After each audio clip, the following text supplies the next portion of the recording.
Hello and happy Monday, folks. I am Meredith. I am here with our message for the 31st.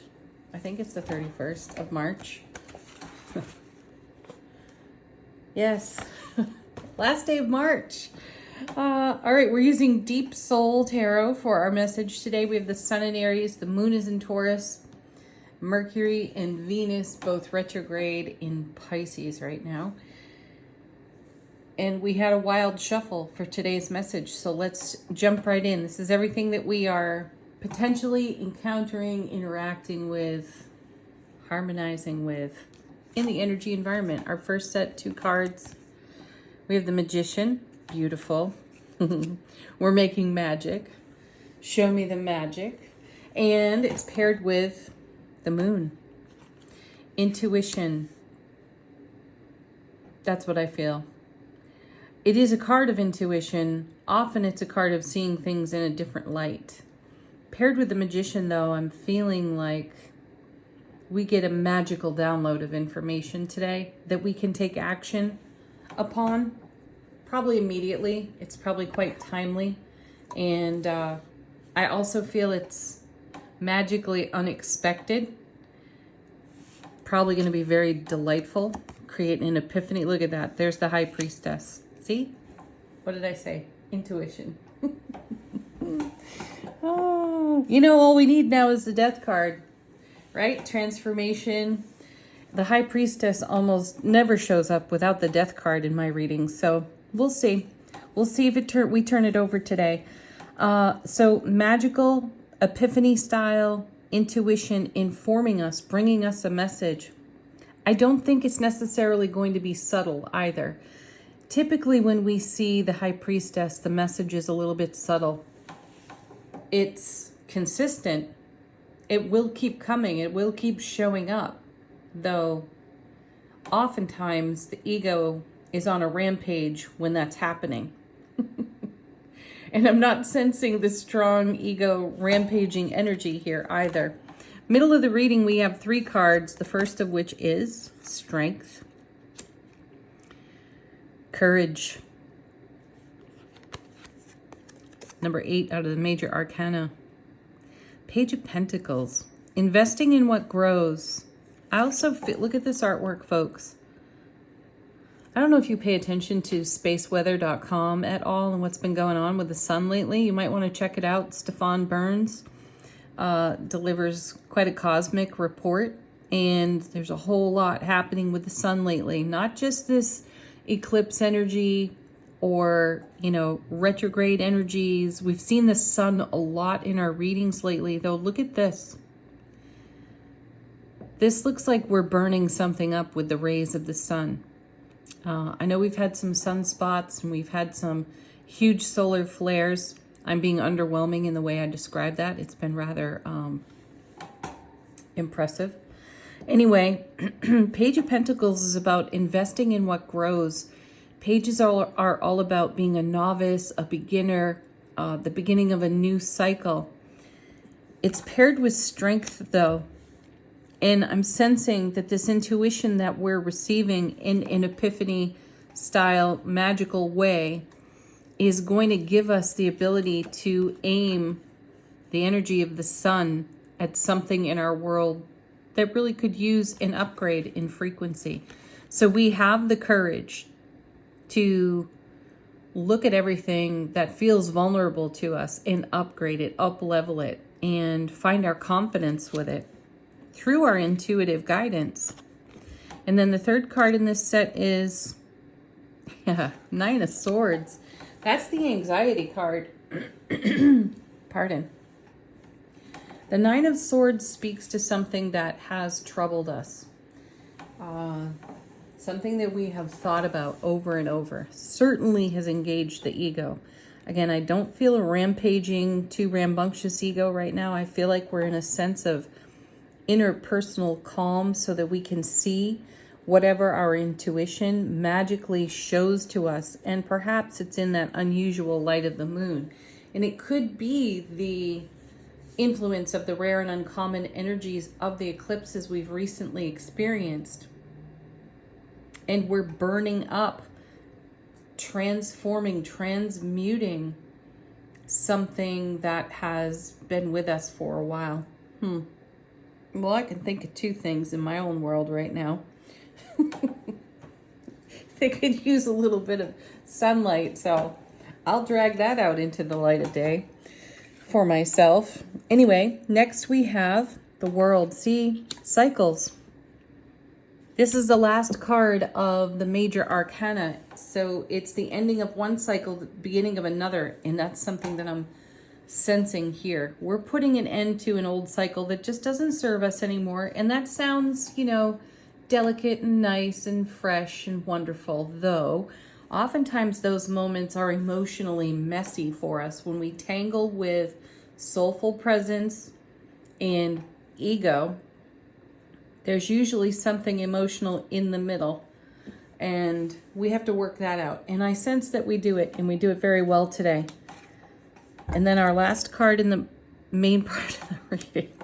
There it is. There's the death card. Woohoo! Yes. I told you. The High Priestess hardly ever shows up without that death card being somewhere in the reading. And here it is, transformation. So we're making transformation through our intuitive gifts and our blessings. It's magical for us. We don't necessarily see it coming, and it surprises and delights us.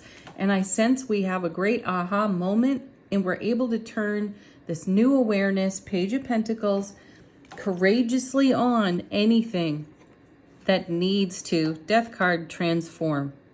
Endings and beginnings, beginnings and endings is really the heart of the death card. And it's sitting right next to the world, which is the end of a cycle and the beginning of a new cycle. That's powerful stuff, folks. Take today off. Stay home.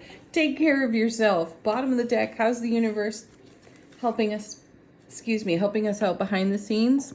Three of Wands, yeah.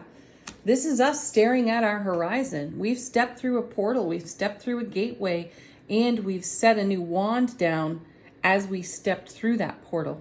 Fantastic. This is us creating a whole new foundation for ourselves. Then we have Knight of Wands. Excellent, because we're doing it with enthusiasm and passion and excitement, and we've got our fire in motion. I love it. Two of Cups. Next, we are showing up in the way we desire to be met by the world at large. Fantastic as well. Mixed with all this passion and enthusiasm, combined with the Three of Wands, having us look at our horizon is creating even more gusto for us to cultivate and aim at where we're headed, what we're creating, and bringing our manifestation to life. I like that. Then we have the Lovers. Hey, we've made a choice, we've made a decision, and we've chosen our happiness. This is why we've got a sun ray burning up our Nine of Swords, right? Because we finally have the strength to settle whatever this energy is. Then we have the Eight of Swords. Liberation. That's really the truth of this card. You know, in traditional tarot, you see a woman in a circle of swords, and she's usually got a loose rope tied around her wrists, and she's blindfolded. So she could shake the rope off. Then her hands are free. She can remove the blindfold. And that's what the Eight of Swords is about, setting ourselves free from some mental trap. That's happening. Our intuition is guiding the way, and we're ready for transformation. Thank you, Scorpio, death card. Hello. Let's use it. Let's bring an old cycle to an end and celebrate the heck out of that. All right, angel answers. Put a question to this deck if you have one. There's our soft, sweet, simple yes, which is confirmation to our High Priestess. So yes to that very subtle, though profound, intuitive information coming through today. The subtle is profound. So as I was saying, put a question to this deck. Let it be confirmation for you. Peaceful resolution. Yeah. 8 and 9 of Swords. Liberating ourselves from anxiety, stress. Maybe some of us just decided to stop listening to the news, right? I think about that sometimes. How many folks sit with a fresh cup of coffee, getting all jacked up on caffeine, and then watching the news and hearing all the horror stories. And then they go out into their day. What? Ooh, now we have the emphatic no. That's kind of perfect to the scenario I just described. Anyway, there's our emphatic no. We talked about this one. I think it was in Friday's reading. It's okay to say no.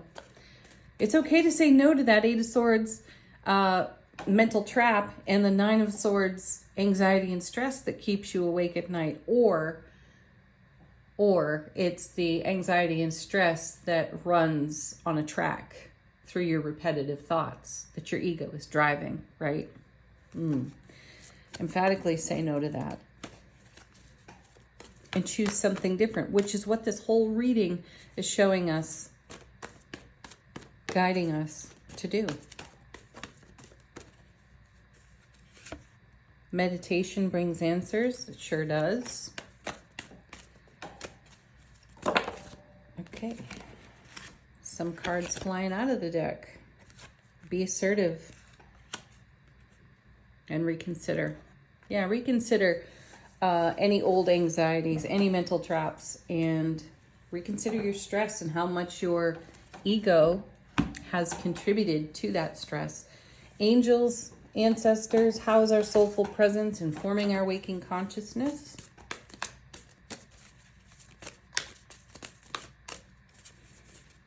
And we have the lady.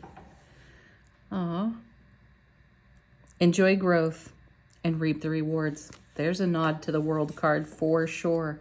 Enjoy all the growth you've been experiencing through the rare and uncommon energies that have been available to us, showering us lately.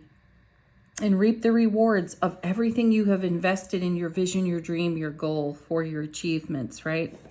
Be ready to make a transformation within just the scope of one day. Consider it. Final cards here. Tea Leaf Oracle. I asked what quirky, unusual, unexpected energies may present themselves to us in the day today through the retrograde energies.